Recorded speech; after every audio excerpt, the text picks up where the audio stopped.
Monday morning, September the 7th here, and the main thrust of this week's video is going to be binding mandolins. And I promise to give you a quick overview of the tools that we use most of the time to bind mandolins. Here we go. Let's start with this homemade monstrosity. I built this out of 2 sheets of 3/4 inch plywood, both sawn to shape, and then mounted on a 2x4 frame. The facings here are 1/8 of an inch plywood. There's a nice sturdy table here made of stacked up plywood and then covered with sort of a linoleum type stuff. Right here we have a box that mounts the router on the inside on a slotted track that can be slid up and down. And the working part is a flush trim router bit here with smaller bearings attached to it, so that instead of being a flush trim router bit, it actually cuts a ledge. Then I have built a couple of holder trays with ball rollers on the bottom so that they roll around on this table. This one's built to do the tops, the shell when it's in this stage of construction. Fits right there, rolls around. Once you set all your heights and everything, you can run and get 80%, not 85 or 90% of the binding job will be cut right here. I have another roller tray that's designed to take the mandolin when you want to do the back. The mandolin fits in there and runs in there, and you can cut the back binding channel. So it's been a wonderful machine, does its work very well, entirely homemade. Okay, one of the first jobs you have to do is to set this line right here where the bottom of the binding goes. And I usually use just simply an X-Acto really thin saw that I've cut back this way so that it can get down in there as far as possible. I go that far around with that, and then I use one of these tools, and usually this one anymore, but they're all three the same. This one is made out of a file, and these were 2 chisels that I used. I put sort of a dog leg in them and sharpen the end, and I can go around here just like almost like a can opener, and I can define the bottom of that channel all the way around in the button.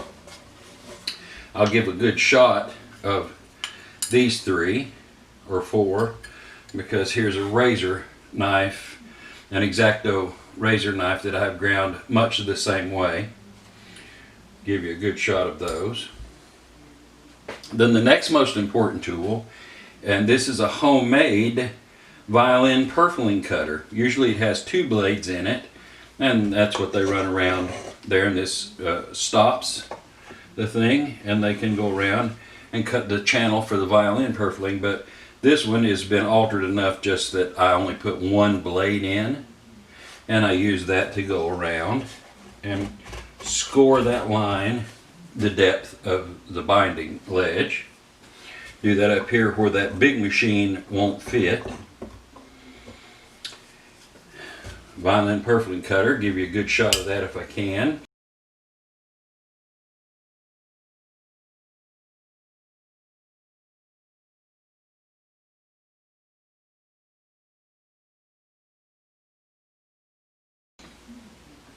Obviously the workhorse around here is just a plain old X-Acto knife.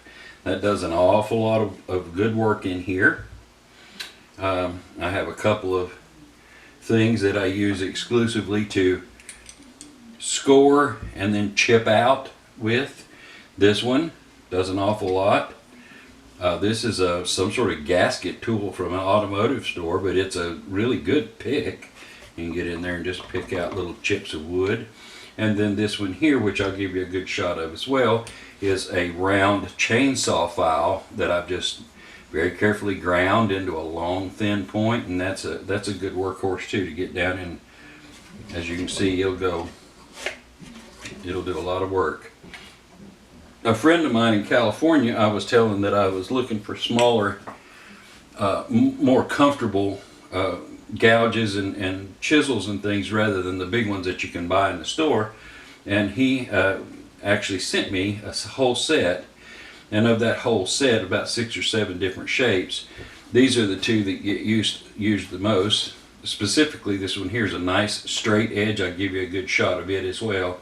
Nice straight edge, and I've got it razor sharp, and this one has just a little bit of a dog leg in it. Occasionally you need it. Here's another long thin thing that was made out of a chainsaw file. It's just a shorter, easier to work version. Straight chisel, but it's a tiny one. And then these are the two that I was talking about in the last video, or briefly mentioned anyway in the last video. It's 2 gouges. One with the bevel cut on the outside and one with the bevel cut on the inside. And I hope you can see that through the extra photo. There we are. That's the bulk of the most used hand tools that does all of the binding jobs. And so, hope that helps. It is Wednesday morning, and I thought I would give you a midweek update. On Monday, which was a holiday, Labor Day, I had to leave early that afternoon to attend a music show down in Rogersville, Tennessee. And then Tuesday morning I had a doctor's appointment. So it's been a little slow getting off the ground this week, but up till now I have 4 mandolins in the process of putting binding on them. We have number 5 here, which is a 3-ply binding mandolin. So I'm putting the inner plies in, and I'm almost done with that, ready to start the outer binding. This is an A style. It's number 4.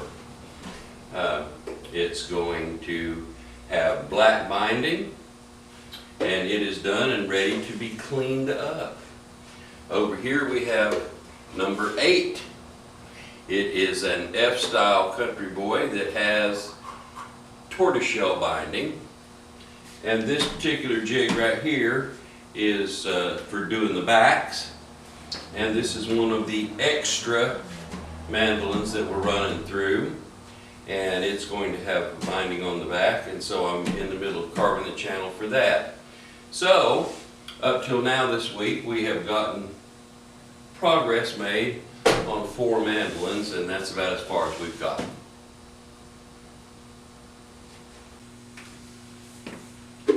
It is Saturday morning, and I am here in the shop taking care of some odds and ends that has built up this week, including this little video clip to end this video. And I'm going to bring down the board for the necks that we need to build, and I have some repair work and some general cleanup and that sort of thing. So that's why I'm here on Saturday morning, and I'll give you the weekend progress report, everything that we accomplished here during the course of the week. On mandolin number 5 here, we have all of the inner binding wrapped and all of the outer binding wrapped save the last 2 pieces. So we're almost done with number 5. Number 6 that was here has been cleaned up, final sanded, and put in a box to await the neck. Has been replaced by this one, which is number 7. And I have it bound, and Monday morning I'll be able to clean it up and put it in the box next to number 6.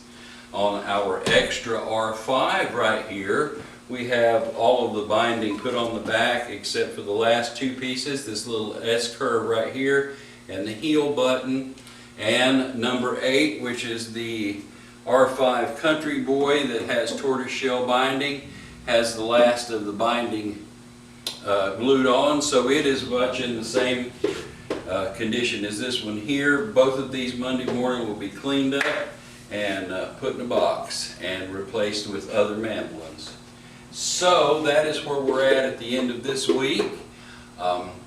Hit the like button if you don't mind, and subscribe if you're not a subscriber. Hit the bell for notifications, and we'll look for you in next week's episode.